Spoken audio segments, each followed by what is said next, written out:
We're going to be looking at Tradition 3 tonight, and if you haven't been with us before in this little group, we feel free to express ourselves as the Spirit moves us, to ask questions, or to participate in any way that you feel is be helpful to yourself or to the group, or to everybody. Let's take a look, if you have your big book, forward to the first edition.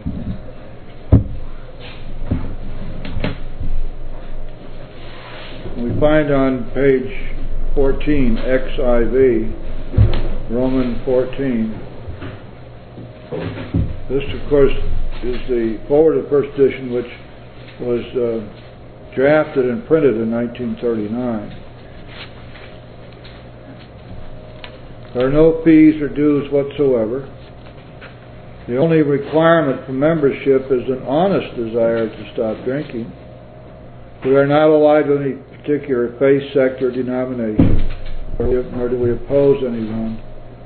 We simply wish to be helpful to those who are afflicted. They dropped the word honest out of that later on because it's pretty obvious, is it not, that a desire which is not honest is not a desire. It may be something else, but it sure as heck isn't a desire. So some groups have gotten into the semantics trap of saying you have a desire to stop drinking, honest or dishonest. A desire is a desire. We either have it or we don't. Now, this third tradition is a very important one, and we got into a discussion of this a little bit this afternoon in the workshop. You notice that all the way back in 1939, they were saying that the only requirement for membership is a desire to stop drinking. And that's exactly what this tradition says, is it not? And this was adopted in 1950 by the First International, as were all the other traditions. Bill had written the long form, and then they condensed that long form into the so-called short form, which is the one that we have on the wall. Bill had written these traditions beginning about 1945 or 46 at the request of the fellowship, at least some of the senior members. And the idea was that he was to go through and pull out what had been learned by the various groups over the years as things that were absolutely necessary for us to abide by if we were to hope to survive. But they could not be made as rules because AA doesn't have any rules. We have 0 rules. Although a lot of people, a lot of groups think we should have, and they go to great pains to draft all these bylaws and all this stuff.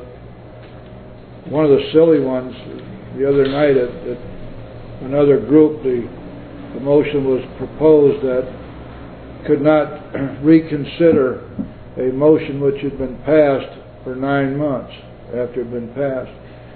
And I raised the question, how in the world do we justify that if what we're really saying is that we are going to deny God the right to speak to us through our group conscience for 9 months? How do we go about doing that? Because if we are truly that the only authority we follow as a group, as a loving God, as He expressed Himself to our group conscience, then we have absolutely no right and no ability actually to stop God from expressing Himself. If He wants to, He's going to. Of course, if that happens to get adopted, and I'm going to try to help to see that it doesn't, we're taking a position that God's directions for the group are to be dictated by the group. And the problem, there are a lot of problems with that, but one of them is that these traditions are spiritual principles which apply just as much to us as they do to the group. We can gain much from these traditions which we can apply in our individual lives. If we are in a state of surrender, the 11th step teaches us that we pray only for knowledge of God's will for us and the power to carry that out. And we do that every day. But in our groups, we presumptively decide that we are not going to allow God to speak except at our will. And certainly we're not going to permit this to happen except in those time periods that we've already decided on our own. We're going to then try to say that it was God's will that we have a 9-month wait between the time that we adopt one motion and before that can be reconsidered or changed. That sounds like a pretty thin excuse to me. But anyway, the requirements of AA membership and desire to stop drinking, this was an easy one for Bill to write because it was already there. But what we have to understand is it was not honored at all.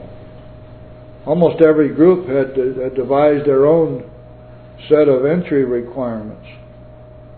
And some of them were very restrictive. I mean, they were asking in some groups, in New York, for example, they wanted you to give them a financial statement. They wanted to see literally that you were able to sustain yourself financially. They didn't want any bums hanging out in their group.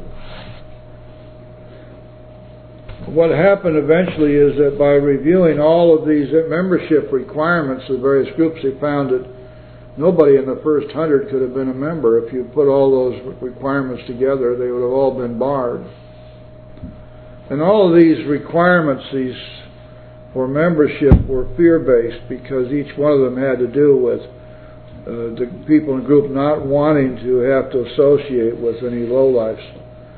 And they were scared to death that their image would be tarnished if they had a bunch of bums and crooks. They certainly didn't want any gay people around, and it was a travesty. But it all came out of fear.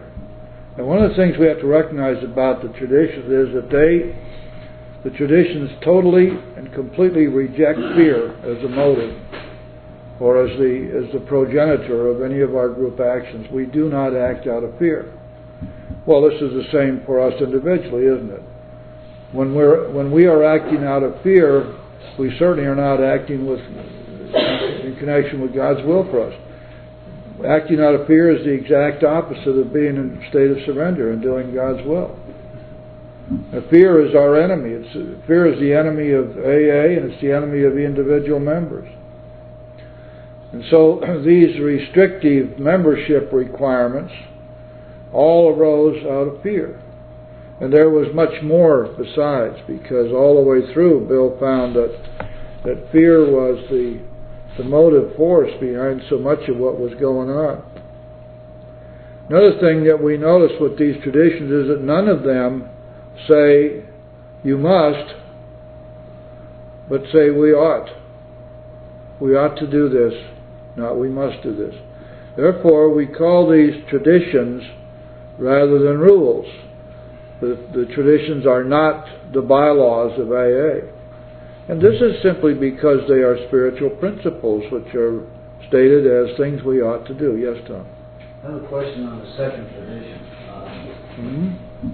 I go to a meeting frequently because it's convenient for me, and they have a business meeting once a month. And they do institute a lot of rules. But I'm not so particularly concerned with that. But my question is, it's still a group conscience. Now, if I'm chairing a meeting and somebody does something and it might be against one of those rules, is it okay for me to take the group conscience with the people that are right there that will supersede the monthly group conscience? In other words, can you take individual group consciences at an individual meeting that will supersede the... Why not? It's a meeting of the group, isn't it? I don't know. It's a meeting, but it hasn't... it's not the business meeting. It's not the... So what? Okay, that's all I want to know. Good question. That is a good question. You see, these business meetings are artificial constructs. They don't have any backup. There's no authorization in the traditions for us to limit group conscience only to those times we have a meeting which we designate for God to have the right to speak to us. How silly is that? But that's what we do. Thanks. Now everybody says, but otherwise it'll be chaos. Well, that's the name of the game, guys. Clarence Snyder used to say that unity in AA is chaos. That's why we are unified. If we didn't have chaos, somebody would be sure to take over. You want some president for life, Bill Wilson III, who appoints all the people who are going to tell you what you're to do? You want an AA police force? You want kangaroo courts? You want people to make you sit down and as they circle around you and decide whether you can become a member or not? I mean, we can't have it both ways. It's either total laissez-faire, trusting God and knowing that alcoholism is a self-cleaning oven. And those who do not abide by the principles will not stay. Yes, Carol. I thought that was an excellent question too, because we just ran across that and they said at our group that we couldn't have group conscience because the members of that group weren't there. So that's just about what you're saying, is that we can only have God present when the members are present. That's how I took it to be. But then the only requirement for membership is a desire to stop drinking. Well, you see again, the idea that Elected membership. the idea that there is membership in a particular group, which is some kind of exclusive thing, Right. is not traditional. Mm-hmm. It's customary, but it is not part of these traditions. If I am a member of AA, I am by force, I am a member of any group. Now the groups have the right to exclude me if they wish, because they are autonomous. But that does not mean that that they're following the tradition. I mean, I'm not permitted to walk into a woman's meeting. I'll be mobbed and shoved out the door, or at least asked to leave. And yet, under the traditions, I have an absolute right to be there. Just as a woman would have a right to be at a men's meeting. I never go to any men's meetings. That's a phony baloney deal. The big book is absolutely clear about this. The world of spirit is broad, roomy, all-inclusive, never exclusive or forbidding. It is open, we believe, to all. And when we go against that, what we are doing is we are isolating ourselves as to one segment of our group. And there can't be anything that I can see which is any less spiritual than that, because we're denying God's power. We're denying recovery to the people that we're excluding, and that's not right. I disagree with that, because when I sponsor people, certain ones, all they're interested in is the women, and I tell them to go to men's meetings. They don't want to go to men's meetings, and I think that women can be distracting at times, especially at the 8:30 meeting that you just spoke at. It's like a fashion show or a meeting place or a lover's lane type thing, and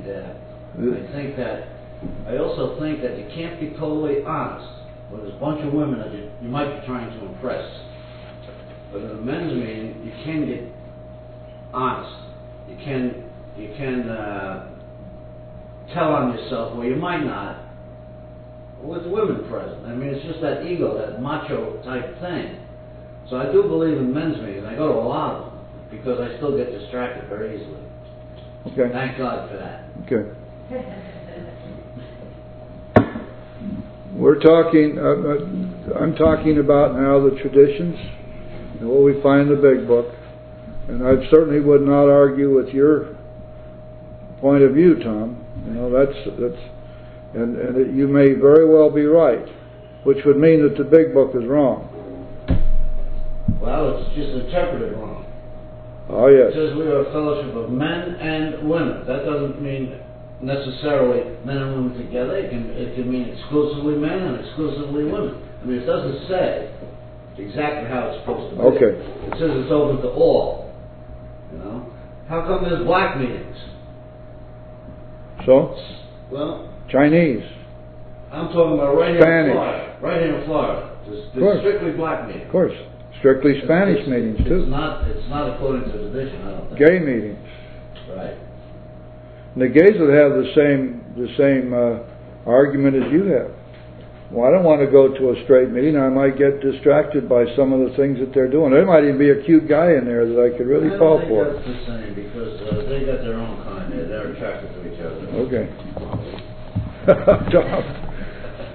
So what we're looking, yes. I see that as a choice, though. Yeah. Like Mom said, we're a member of the men's meetings. They can go to a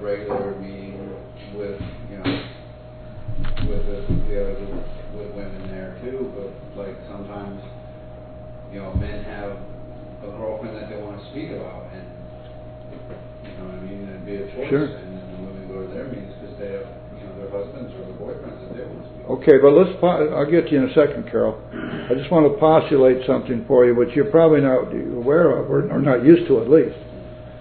There are a lot of parts of this world, and many parts of this country, where there's one group.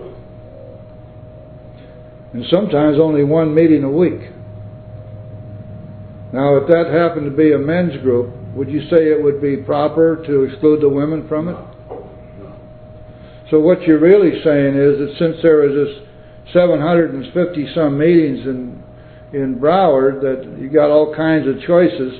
So what difference does it make if some men over here say you're a woman, you can't come in? You can run over here and go to this meeting, and you can get what you need, right?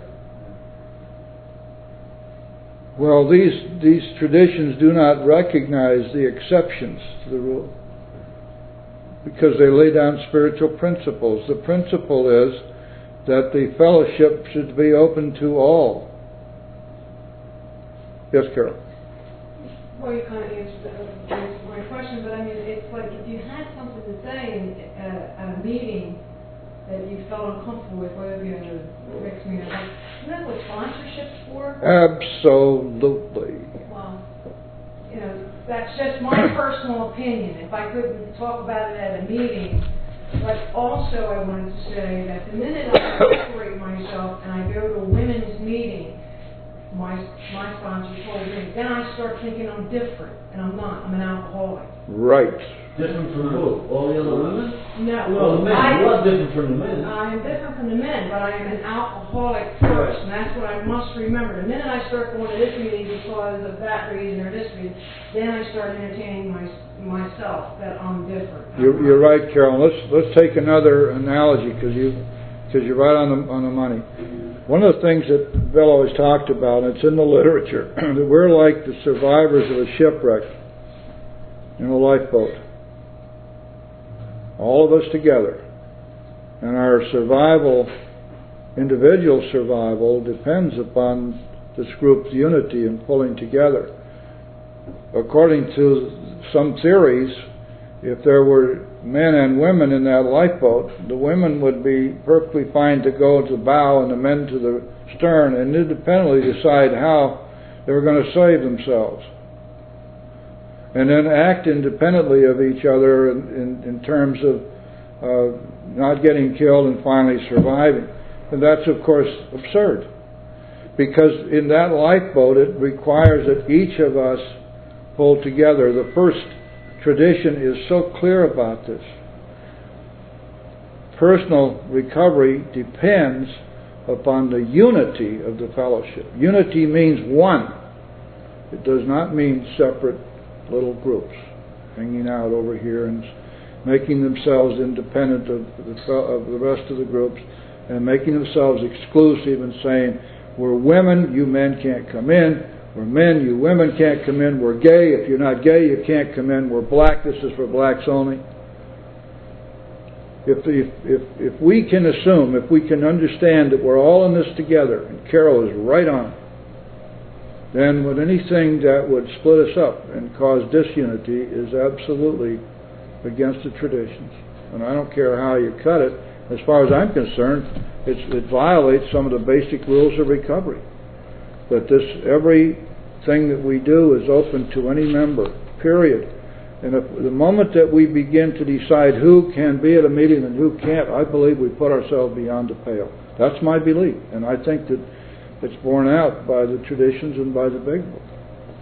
Yeah, one of my very spiritual readings, and I just love what it says for me. It says, just because we might be sailing in different directions, we're all in the same boat.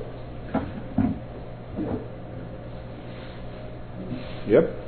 Now, there's a practical problem here, because it is true what Tom was talking about. When you're sponsoring people, you try and do the best you can for them. There are a lot of people that we sponsor who have great difficulty in dealing with their sexuality, for example, and their strong urges and motivations. Nevertheless, The Big Book says that all of these are God-given and therefore good. And the solution is not to stay away from the opposite sex. The solution is to be willing to accept God's will in each matter. And if it's particularly difficult, we go to Him and we ask Him for help and we meditate about it. And then if it's still particularly difficult, the solution is not to stay away from those others, the other sex, but to turn our thoughts resolutely to someone we can help. Because that will quiet the imperious urge when to yield will mean heartache.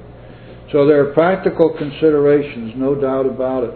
But I much prefer that we stick with the spiritual solution, because I believe in the long run that's the only thing that will really work. Just the same as trying to deny somebody their alcohol. Take away this person's alcohol so they'll stop drinking.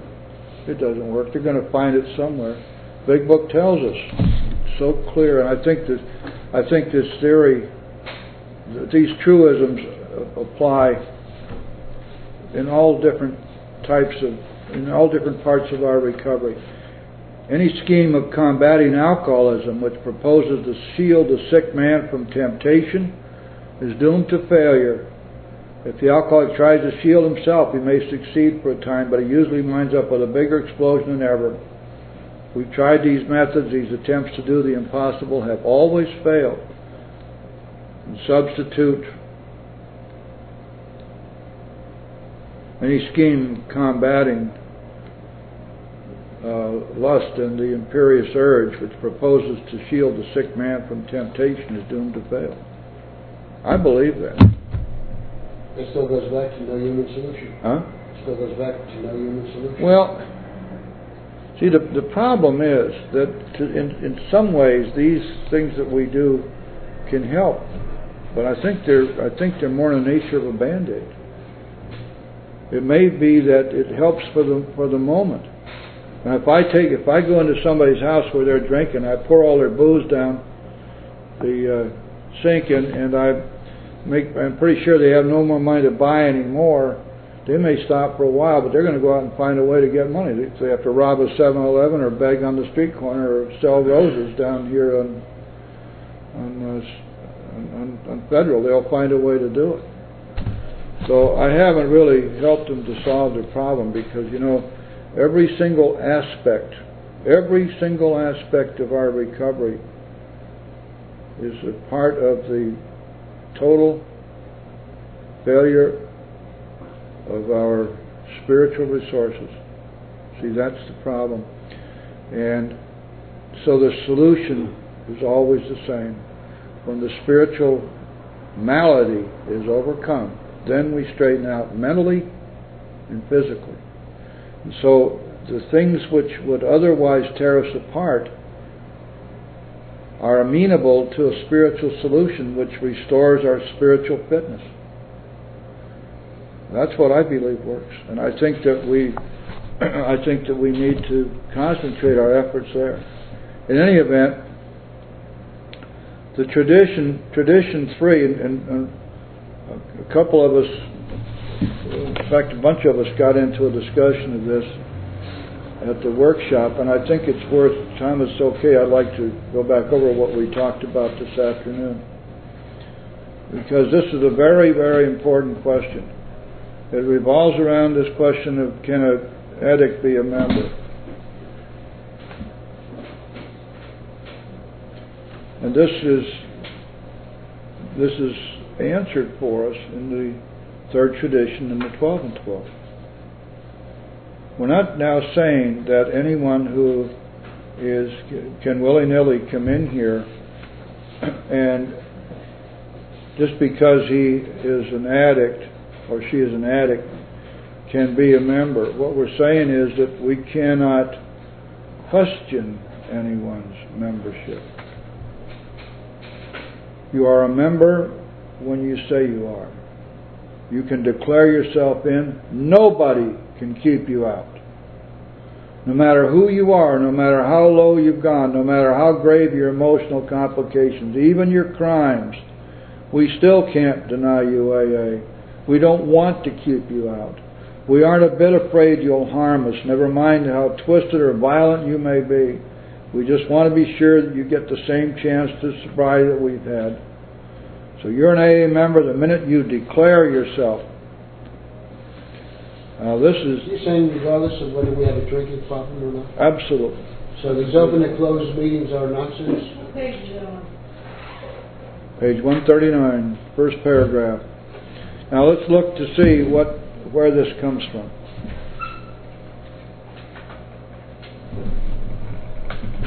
Bottom of page 141.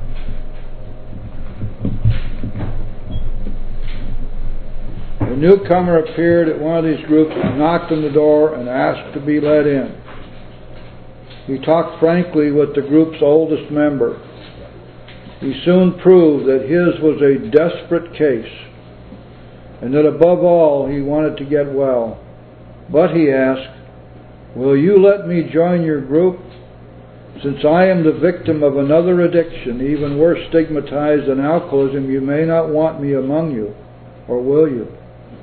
There was the dilemma. What should the group do? The oldest member summoned two others and in confidence laid the explosive facts in their laps. Said he, "Well, what about it? If we turn this man away, he will soon die. If we allow him in, only God knows what trouble he'll brew. What shall the answer be? Yes or no?" At first the elders could only look at the objections. "We deal," they said, "with alcoholics only. Shouldn't we sacrifice this one for the sake of the many?" So went the discussion until the newcomer's fate hung in the balance. Then one of the three spoke in a very different voice. "What we are really afraid of," he said, "is our reputation. We are much more afraid of what people might say than the trouble this strange alcoholic might bring." As we've been talking, 5 short words have been running through my mind. Something keeps repeating to me. What would the Master do? And another word was said. What more indeed could be said?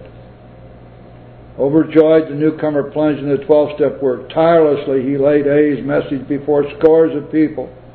Since it was a very early group, these scores have since multiplied themselves into thousands. Never did he trouble anyone with his other difficulty. AA had taken its first step in the formation of Tradition 3. Jim, you said that the traditions were approved in 1950. Yes. And yet the 12 and 12 came out 14 years approximately after the Big Book, which would have made it later. Yes, what we find in here is what these are condensations of the articles that Bill Wilson wrote for the Grapevine concerning the traditions from 1946 through 1950. And what he did was he simply took what he had already written, and there were many articles. You'll find them all reprinted in Language of the Heart. If you want to study the traditions up firsthand and close and personal, pick up the Language of the Heart and read the first section, because it almost exclusively deals with Bill's writings on the traditions. And he explains many of these things in detail. I mean, for example, he explains the 12th tradition in detail. We always run around saying the 12th tradition means that we can't rat anybody out. It's all about only using our first names. It's not true at all. It had nothing to do with that. Only in the limited sense that we use our first names because it is a matter of self-sacrifice. It's a matter of ego busting. And we use our first names only because, and this only has to do with in public, by the way, and in the media. It had nothing to do with around our meetings. And how it came to be that almost everybody refuses or fails to use their last name while we're among ourselves. I mean, where in the heck that came? Well, it came from a misunderstanding of the 12th tradition, I suppose. The 12th tradition is not based upon our fear of discovery. It's based on our fear of getting out of hand ego-wise and pride-wise and going out and looking for acclaim. And the whole idea is if we don't use our last names, that this is an ego-busting thing. And It is all about humility and self-sacrifice for the good of the fellowship. It had nothing whatsoever to do with the fear of discovery. And we can see how. And now, if you read the 12th tradition in Bill's extended writings, you will find that he makes it quite clear as to what that was all about. And likewise with Tradition 3. There is a complete article on Tradition 3, and he explains what this is all about. That the moment that we set up any conditions to membership, the moment we say, we're going to decide based on certain criteria whether you can be a member or not, we blow the whole thing. Because that means then that we have set ourselves up as the arbiters of who can be a member. Yes.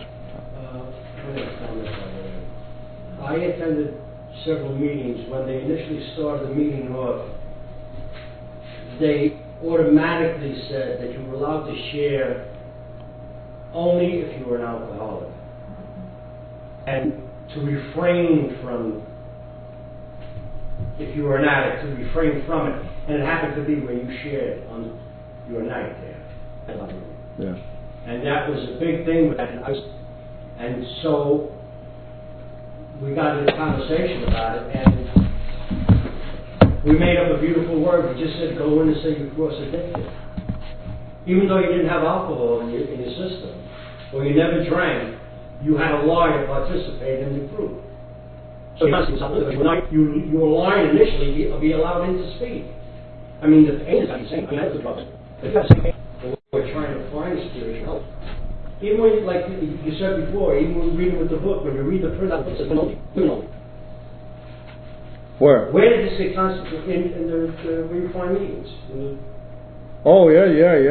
Now, if the book is printed and is sanctioned by AA, is given out that way. What book is that? No, the meeting, where to find the meeting. Oh, that's not conference-approved literature. Oh, that's just... That just comes out of the intergroup. Oh, okay. All right, then. That's nothing more than a bunch of members of the groups in that particular town. All right, but you see what I'm saying about a general meeting. Ah, yes, but there's an answer to that, and it's in the book.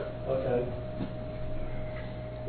We urge each member of our fellowship to omit his personal name, designate himself instead a member of Alcoholics Anonymous. That solves the whole problem. That's based upon humility now. And that's in the forward of the first edition, Roman 13, XIII. I don't mean to be a pain in the ass, but No, that's okay. No, Tom, please. The first paragraph that you read on Tradition 3, it's a beautiful paragraph. You know, you can call yourself in and nobody can keep you out, okay? But there's a sentence before that, and it says, this tradition is packed with meaning, for AA is really saying to every serious drinker. Mm-hmm. So it's not saying it to the drug addict. It's not saying it to the crack smoker. It's not saying it to the marijuana or the pill popper. Nope.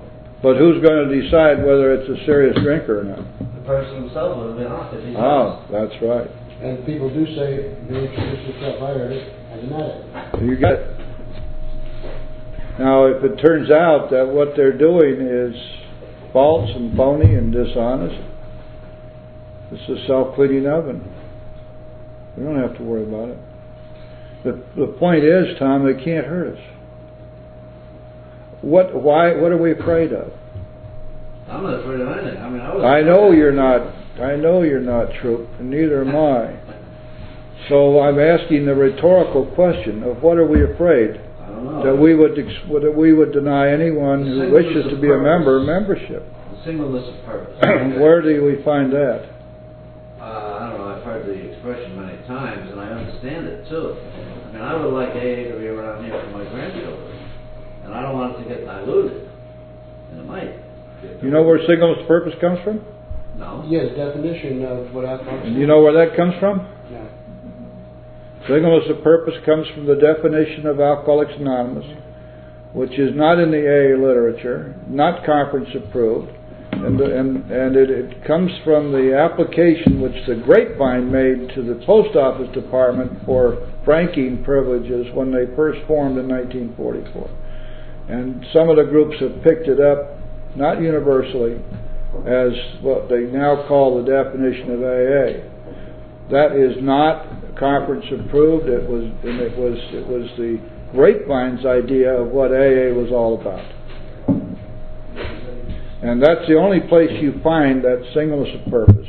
And people use that phrase not understanding what it means, as if somehow or another it is the excuse for excluding all the andas.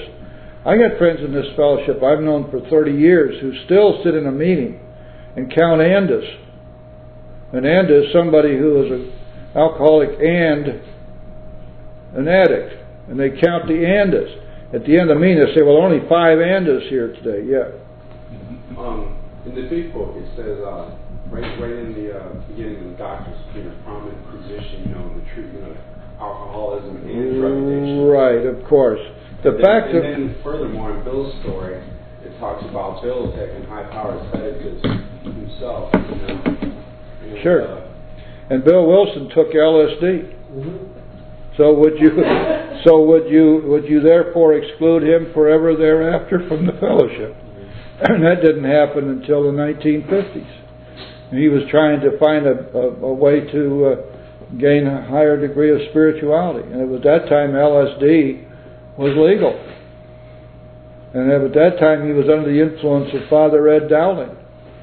And would you say that Bill was denied membership because he tried to become a Catholic and he was infusing much of his writings with Catholicism? And Ed Dowling's particular version of Catholicism as a Jesuit. And he let Ed Dowling write part of the 12 and 12 and voice it off as his own. Would you deny him membership because of that? Obviously not. We can get into this stuff. If you want to start really looking at at what's happened in this fellowship and what's going on today, I promise you that if you were to take a survey of the new members that have come into this group or into that door out there in the last week, just the last week, if you could take a survey of them, let's say there were 15 people that came through the door, there are going to be 14 of them who have drugs in their story. That's a fact. What in the world are we doing here sitting around worrying about something that we know is a fact? And so 1 out of every 15 that comes in the door will qualify to be a member? That's nonsense. That's why this tradition. They're a member when they say they are. We ask them not to concentrate on talking about the drugs in their story. So what? Most of the people who have drugs in their story, the drugs are a major part of their story. They can't tell their story without talking about drugs. When are we going to stop being so childish about it? We got to wake up and smell the roses, guys. In our personal lives, the most important thing we do each day is to figure out what our present reality is, and then we deal with it. If our present reality in AA is that 2/3 or more of the people coming in the door new are addicted to drugs in one form or another, that's our reality. We got to deal with it. And the first thing that we have to understand is that the 12 steps work for everybody. Then we have to say, but wait a second, how about all those wives, the chapter to wives, all those wives? Not a single one of them was an alcoholic. They didn't even have a problem with anything, except maybe their husbands. But they worked the steps. Who do you suppose taught them the steps and helped them work their steps? Where did Al-Anon come from? Can Al-Anon say, well, you see, if your husband is an alcoholic, you can belong here. But if your husband is an addict, we won't have you. And they themselves have neither of those problems, and their whole society is based on working the 12 steps. Why would we take spiritual principles which were given to all human beings and deny them to those who need them? That what we just read, right in the early days, they decided they couldn't do that. They couldn't sacrifice that person based on their own fears. See what we're doing? I showed you that little flyer thing, which is AA-approved literature as to who can be a member and who cannot. And I believe that was written by Wilson, I'm not sure. But there are questions, are you this, are you that? And if you do not answer with certain yeses or nos, and it says specifically. What makes you think Bill Wilson wrote that? That's what I believed, or what was told to believe. There is I'm sure it's Jim, it comes from the there's stuff in those pamphlets that would gag a horse. We've got AA approved literature. One thing, a little book called Living Sober, which is an absolute travesty. It was written for treatment centers. They needed something they could sell at treatment center. That's why it doesn't mention the big book and it doesn't mention the steps except on the first page to say this book doesn't have anything to do with the steps of the big book.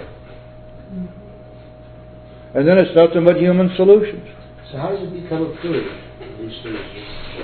Man, I don't know. Okay. I was a delegate there one time, and I can tell you that there's all kinds of screwy stuff going on.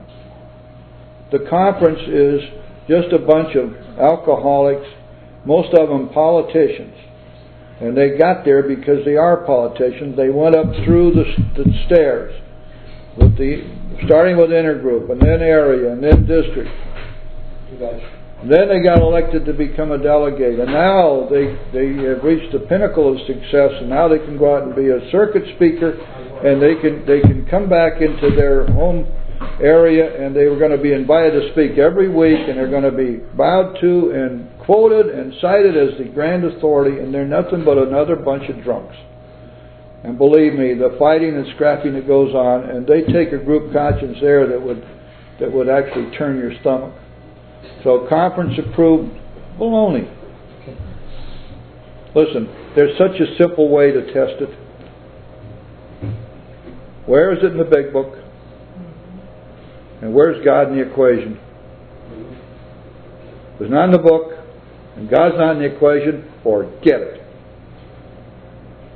So if I'm understanding correctly too, it seems that a lot of meetings they say only read AA approved literature. Would go against other traditions. Oh sure. The Pompano Beach Group has that written into their bylaws. It's up on the wall.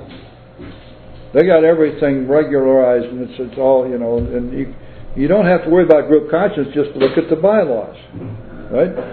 But on the other hand, it's clear that you cannot, in Pompano Beach Group, you cannot read or have or discuss anything that's not conference approved AA literature, right? Mm-hmm. Then they have 2 whole meetings on the Grapevine, which is not conference approved. It's not even part of AA. It's a separate company. It's a separate corporation. And yet, nobody, Pompano Beach Group has a silver medallion, a silver chip they hand out for 9 months. On the back of that silver chip are the principles behind the principles, which is absolute nonsense. Those are made up by 3 guys in Texas and published by the Grapevine. 2 guys and a girl. 2 guys and a girl, and published in the Grapevine. And now they have all the credence in the world, and we're actually handing them out to Pompano Beach Group on the back of the 9-month chip. I called at the attention of the chairperson the other day. I said, "What is this? That's not AA approved." She almost had a fit right there on the spot. See, I believe they're getting rid of them because that's just absolutely, it's just total nonsense. I believe that there are principles beyond principles. I believe, and I'm going to continue to believe that. And don't go to the 12 and 12 because I'll show you some things in the 12 and 12 also. I believe there are principles, and I believe one of the principles to every step is honesty. I believe willingness is a principle of 6. Has to be. I have to be willing. And it's a spiritual principle to be willing to do the right thing, to be willing to look at myself. It's a spiritual principle to surrender. And I don't see a spiritual principle. Is willingness a spiritual principle? Sure. Isn't that a state of mind? No, because you've got to take some action. Yes. You're willing to take the action. When I go up to a stranger and shake his hand and say, "Welcome," I'm doing something spiritual. Okay. That's the way I see it. All right, okay, good. Let's take a look at this Now now. I'm going to show you something else in the book. Okay. Which is not conference approved. Oh, incidentally, the Our Father is not conference approved. You got that right. Ships are not conference. You got that approved. You got that There's a right. lot of other things. I don't know about the Serenity Prayer, but a lot of things are not comprehensible. Serenity prayer is in the literature, but not in the form we use it. Because it doesn't say me, it says we in the literature.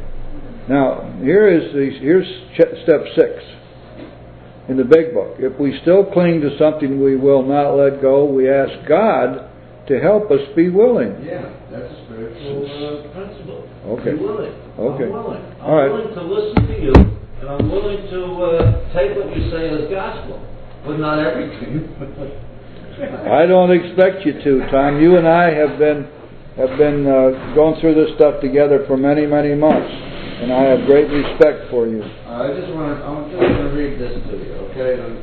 All right. It says in the 12 and 12, on page 86, prayers which emphasize the principles we have been discussing.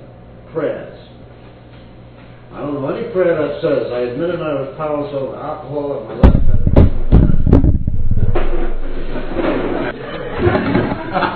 This is a fun meeting. Girls, I like that.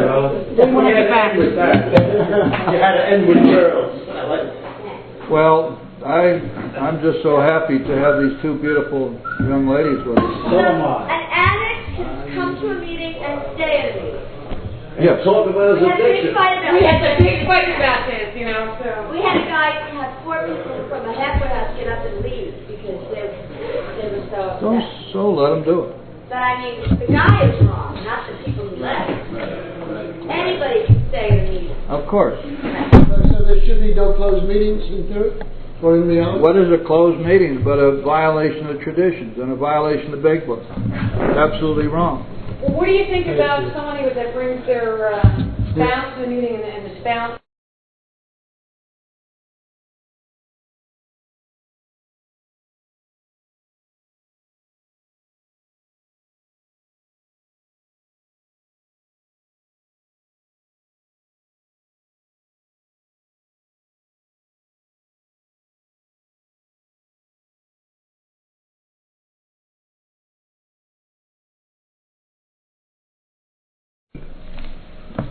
Which is, each group should be autonomous, except in matters affecting other groups or AA as a whole.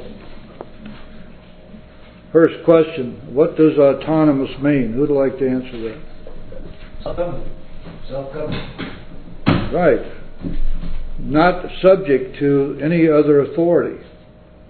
An autonomous state, for example, or a sovereign state, unless it has by treaty given away some of its sovereignty, is entirely autonomous. And every AA group under this tradition is entirely autonomous. That means entirely self-governing, not subject to any greater authority. This is a unique aspect of Alcoholics Anonymous as a fellowship.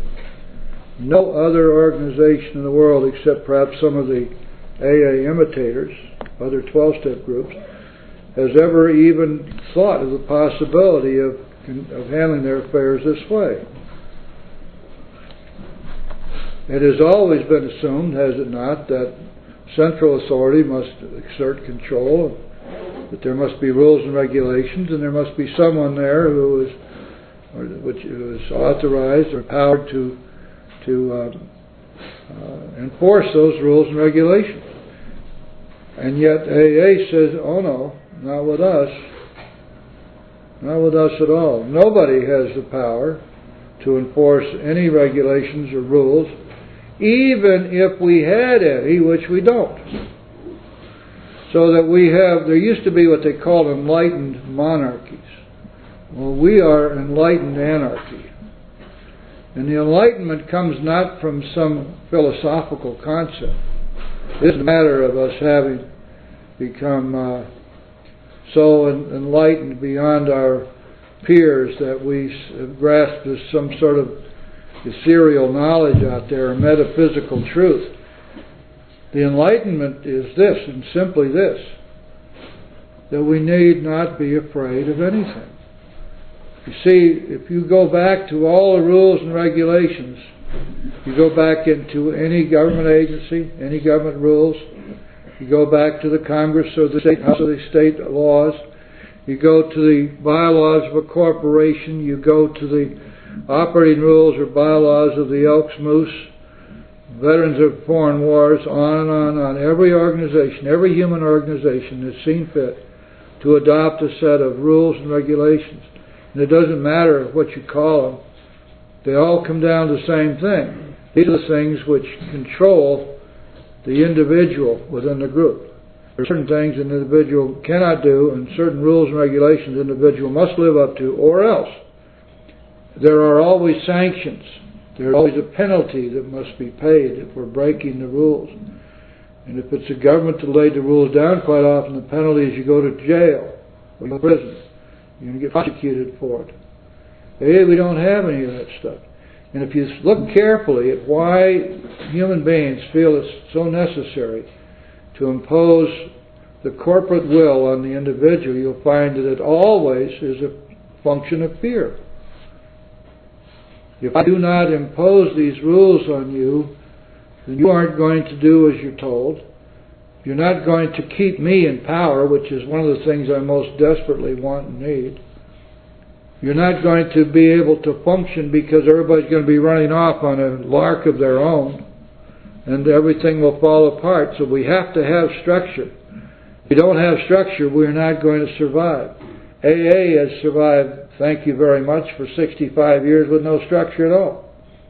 Nobody can compel us to do anything. And so it comes back to the third tradition which we studied, or the second tradition which we studied a couple of weeks ago. For our group purpose, there is but one authority, a loving God, as He may express Himself in our group conscience. What we're really talking about here then, there are traditions which have spiritual content. These are spiritual principles, and they apply equally in our lives, don't they? If we say, for example, to a newcomer, what you're going to do is you're going to learn to trust God in all things. What's Bill say in his story? I learned I must turn in all things to the Father of light. And then if we turn around and said, well, you can trust God in all things except the group functions or the fellowship, there we have rules and regulations.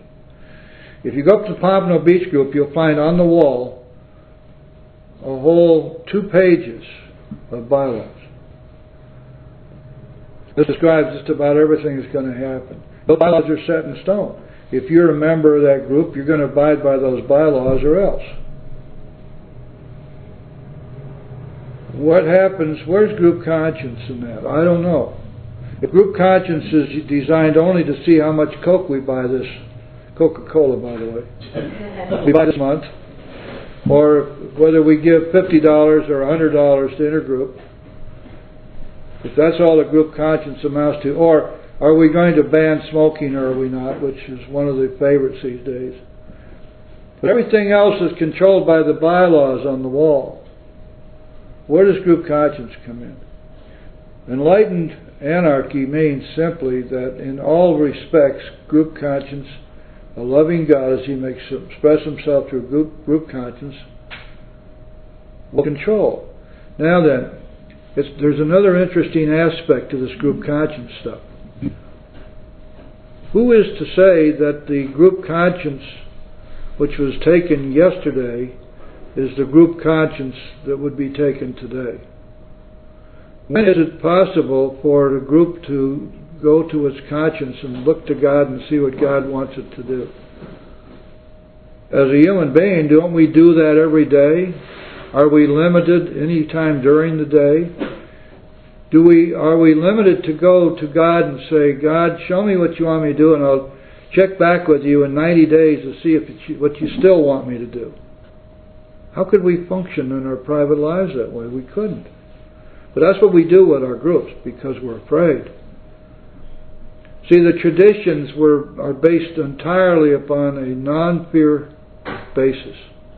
Fear is simply not a part of our traditions.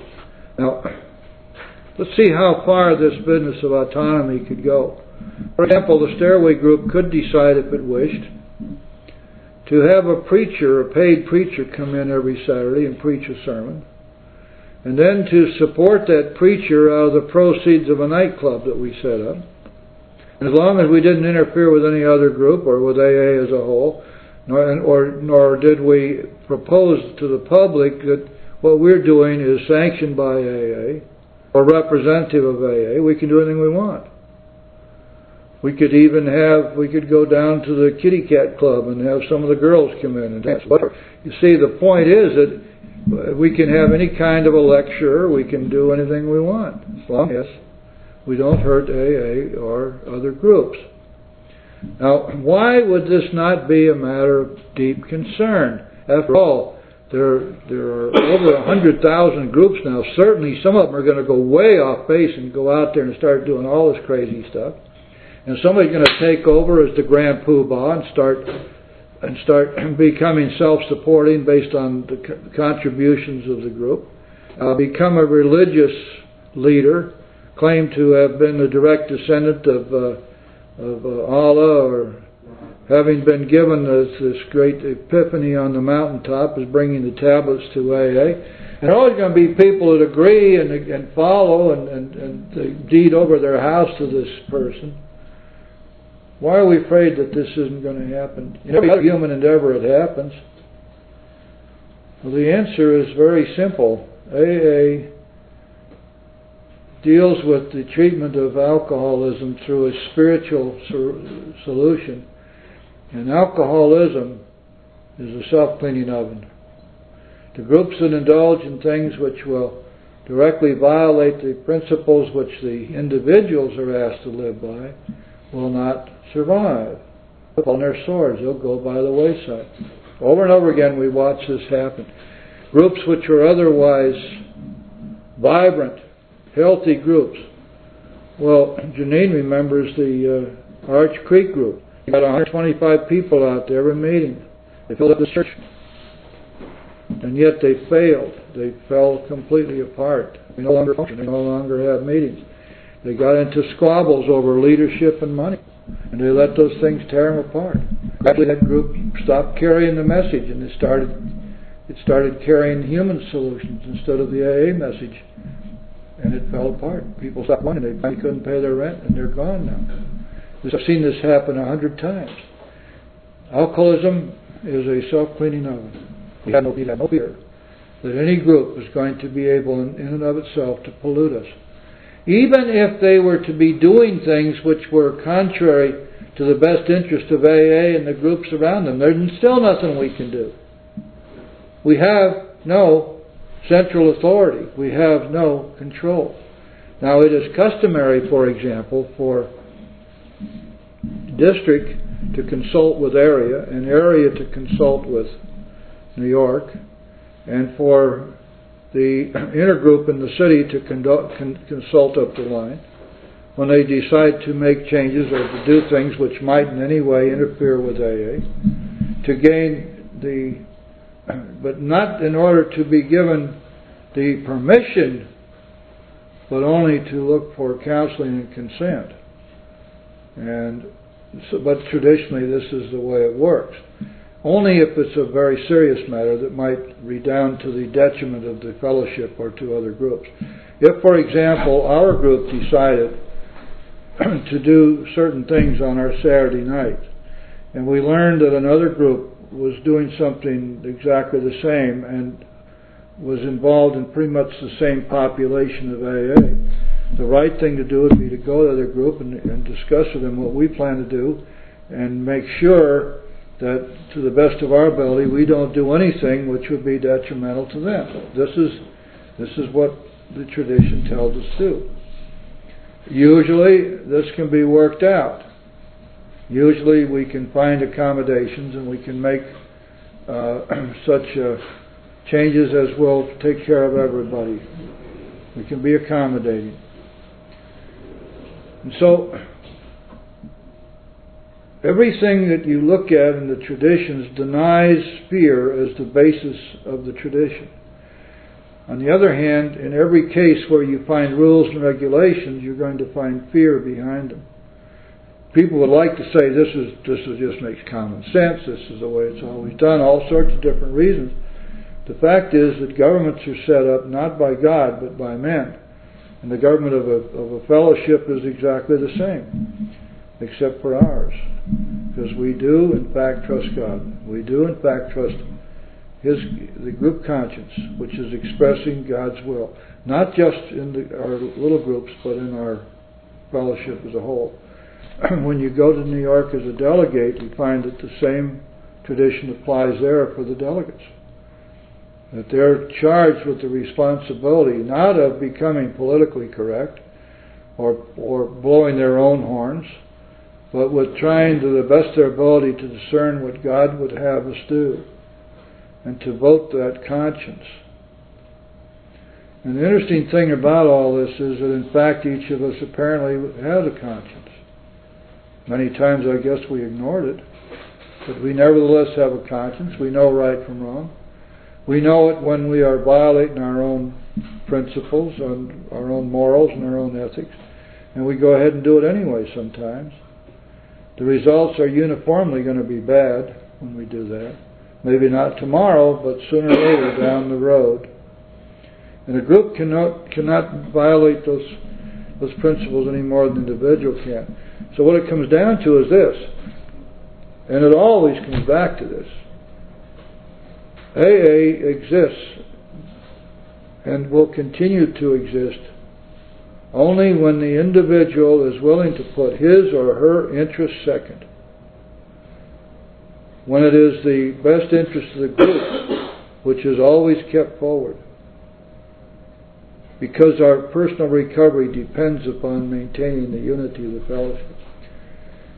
Therefore, if you and I are sitting in a business meeting and a question is on the floor, and we're going to need to vote on that question, we need to say to ourselves, what would God have me do here? What's the right thing? What do I believe God's will is in this? Honestly, to do this. And when we do that, I believe that the group conscience is a very strong approximation of God's will for us. It's been working for us for all these years, and no reason why it won't continue to work unless we get so enmeshed in politics and personal hobby horses that we're riding, and acrimony and unhappiness with each other and disunity. In that case, the fellowship, certainly the group will fall apart, and the fellowship becomes more and more jeopardized when we do that.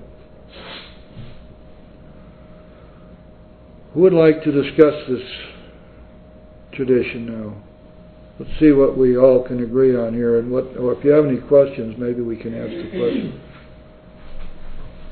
Ray, how about you? You're a student.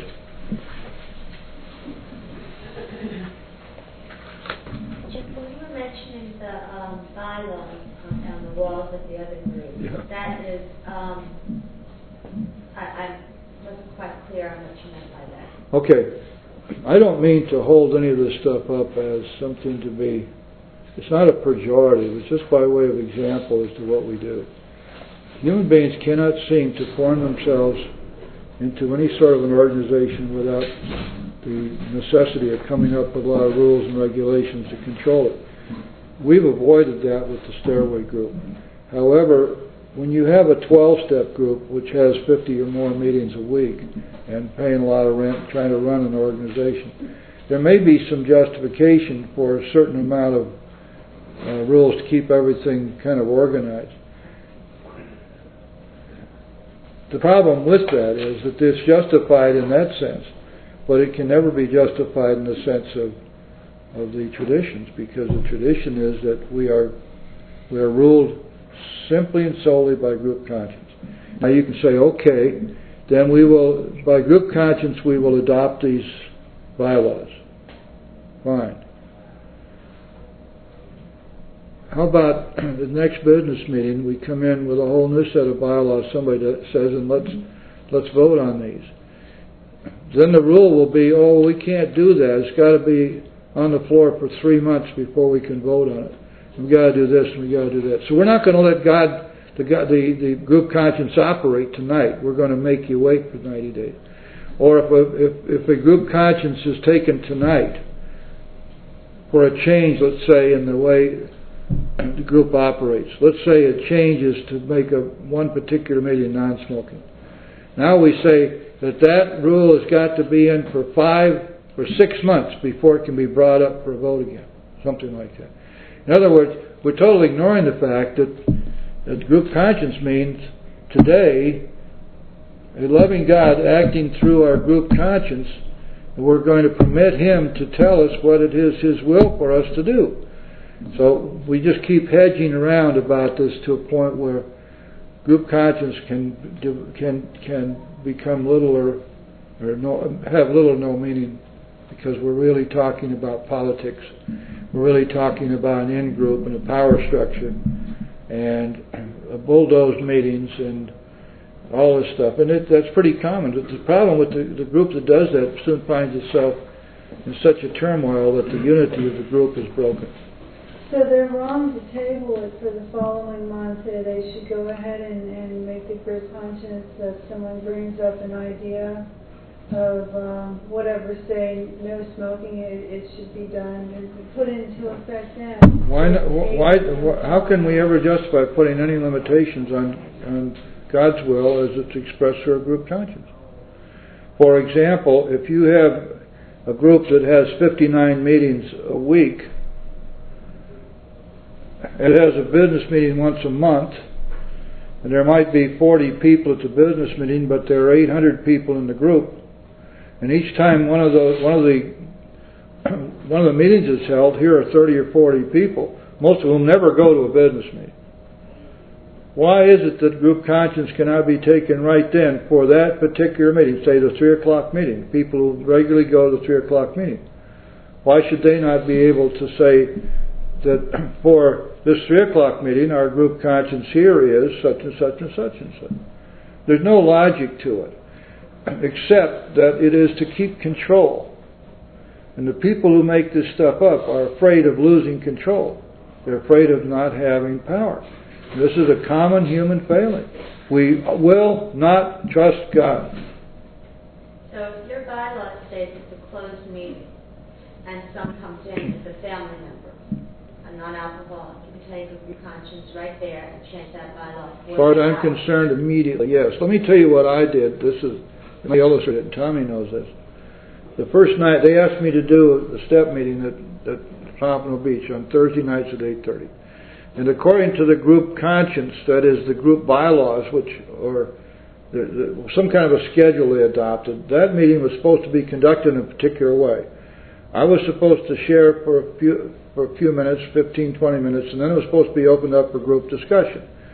Well, you guys know how long it takes to get through these steps when you do them right. I was looking at 30 weeks trying to get through at 15 minutes a night. So I said, look, what I'd like to do is to set it up so that I'll talk, you'll listen, except that if you have questions or comments, feel free to raise them at any time. We took a group conscience on it. That's what they wanted to do. This raised all kinds of hell with the business meeting, but they never came to me and faced me down with it. They never actually took a vote on it, and we've been doing it so many weeks now, it's kind of, everybody's kind of gotten used to it. I took the group conscience right on the spot. These are the people who are coming to this 8:30 Thursday night step meeting. They're the ones interested in hearing the steps. Do you want me to do it this way? You want me to do it that way? Just tell me, and I'll do whatever you want. And so the decision was made, and we've never deviated from that. So, yes, you see what I believe. I believe that any time the group meets, you take group conscience. At any time. Why would you put any limitations on it? Why would you say God can only speak to the group once a month? Does that make any sense? Jim, it's my belief too that a lot of these groups that do this, it's that they seem to have regulars, and that only the regulars can have this conscious meeting, and that just blows my mind. Well, I believe like you do, you take the group conscious thing right there. If there's somebody, an outsider at the meeting, and can he stay or whatnot, you know, it just they get into a tizzy, like they don't know what to do. And if you say, let's vote on it now, oh, well, no, that John's not here, and Jim's not here, and they're regulars. And I'm like, what does that have to do with the present moment? God does not wait for John and Jim and Joe. He's here at all of our meetings right this minute. But a lot of the, so to speak, regular members will balk on that. Well, you're stepping all over their toes, aren't you? Absolutely. You see, whenever people, human beings are all the same. We have to understand what we're dealing with. We are jealous of the power that we feel we have. We do not want to feel that we are being stripped of any of our prerogatives or our power. If we are a grand guru, if we've been around for 20 years and everybody kowtows to us, we don't want to lose that. If we're being consulted at every turn by the powers that be, we don't want to lose that. If we're secretary and we can run a tight meeting and make everybody do it, and we make up the agenda, and there's one other person that handles all the money, and we keep that to ourselves, and we revolve all of the group trusted servants around within our group. We don't want to lose that. We've got the power. We've got control. So we're going to make up whatever rules we need in order to preserve that. It's only human nature to want to do it. That's why we have these traditions that say you don't do that. Nobody is anything more than a trusted servant. Nobody runs or controls AA or any of the groups. But you see, we're weak and we're slothful and we are not paying attention and we don't attend these business meetings and we don't sit there and see what the heck's going on. We don't add our voice to group conscience. So maybe if you look at them next time, we get exactly what we deserve. But there's always going to be an in-group that does this. And that doesn't make it right, Carol. It's not right. But it's what happens so much of the time. Tommy, you had something you wanted to say. I can say a lot about these things because I haven't been a member of the bottom line just because of convenience. It's unbelievable. They have a big book with every meeting and every day, and they tell you exactly what to do. Smile. Don't ask if anybody's hurting. Don't ask if friends. Whenever I'm in a chair, I just do just the opposite. Whatever they tell me not to do, I'll do.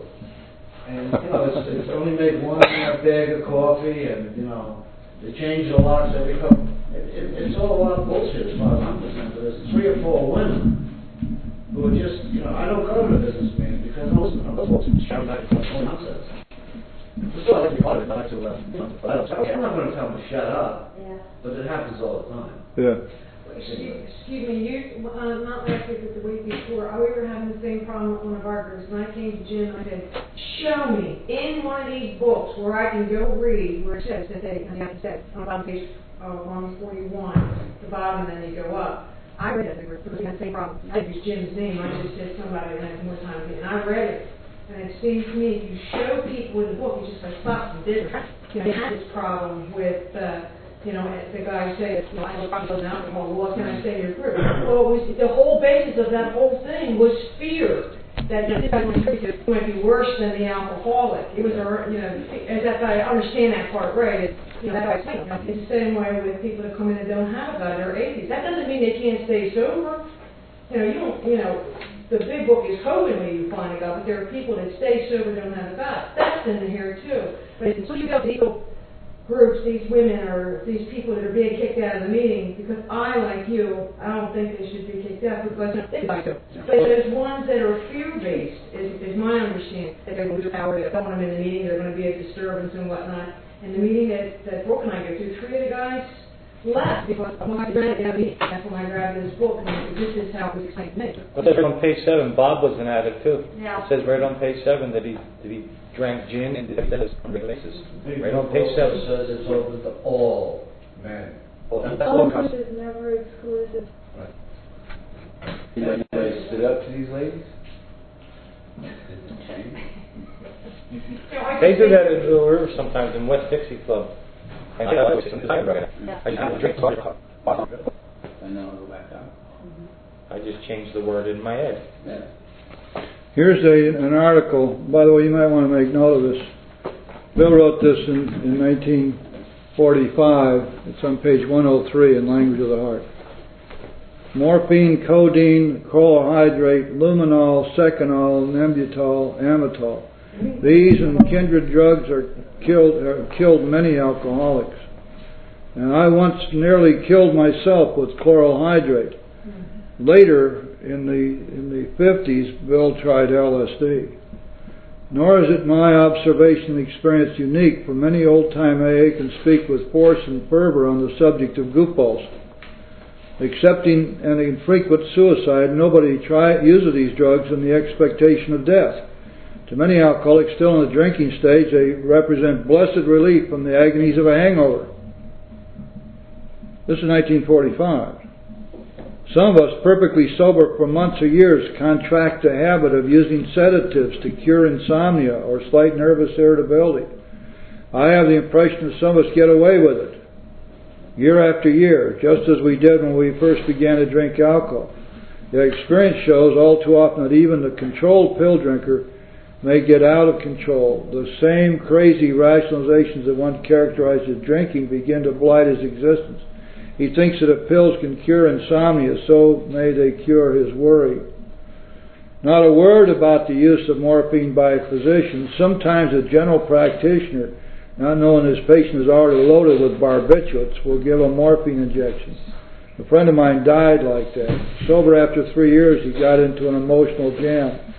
Pills led to alcohol and the combination of still more pills. His doctor found an excited heart, and on and on. Here's the point. What page is that on the... Page 103. 103. You see, what we're doing here, first of all, we blind ourselves to reality. The reality is, guys, that at least 80% of people walking through that door have drugs in their story. It's probably even a higher percentage than that. I was recently in prison, and every person in that cell block had either drugs or alcohol in their story, and most of them was drugs. Drugs are ubiquitous; they're everywhere, and our job is to be of maximum service to God and the people about us. Now, Bill wrote an article in the middle 50s entitled Problems Other Than Alcohol, in which he made the flat statement that nobody could be a member of Alcoholics Anonymous who wasn't an alcoholic. Directly contrary to the tradition and directly contrary to what he'd always written before. But this is illustrative of the kind of thinking that Bill was going through at that time when he wrote the 12 and 12. He was suicidal. He was under the influence of Father Ed Coughlin, who was not an alcoholic. He was taking LSD. He was studying to become a Catholic. He was suicidal. He wrote all kinds of crazy stuff. And yet, because he was Bill Wilson and the grand guru of all of this, it all get published without any criticism at all. We have to be careful. There's nothing that says that we cannot use our own brains to figure out what some of this stuff is, where it's coming from. There isn't any doubt that Bill was inspired when he wrote the Big Book, but seriously doubt that most of his other writings are inspired. Some of them are absolutely wonderful. In the 1960s, after he'd gotten over all of this depression and suicidal impulses, he began to write again with clarity and beauty. Just read any of his articles he wrote for the Grapevine in the 60s. They're incredible. And there are such anomalies as this. And in the 12 and 12, which he wrote in 1953, when he was in the midst of his disease, he wrote about the fact that the seventh step is all about humility. He spent the whole seventh step in the 12 and 12 talking about humility, as if only the seventh step prayer is said with humility. Of course that's not true. We have many other prayers, and hopefully we pray with humility in each case. Also, humility is what we learn in the fifth step. It doesn't have anything to do with the seventh step any more than it does with any other prayer. But when you get to the 1960s, when he was writing with clarity, he wrote an oral article on humility, 9 pages long, and not once mentioned the 7 steps. So go figure. I mean, it's just, if once you study the literature, you begin to see that so much of this stuff, and now if you want to pick and choose statements, a phrase here and there, maybe even a paragraph, and you twist it to your own way of thinking, you can you can rationalize just about anything. People, for instance, grasp onto page 164 where it says, "More will be revealed to you and to us," as meaning somehow that what they wrote about their experiences weren't true. That the 12 steps as revealed in the Big Book are going to be added to and added to and added to. That's not what it means at all. Well, it says on that page 164, we only know a little. But there's one thing you cannot dispute. They wrote the book to detail for us what they did. That they knew. And what they wrote down is what they did.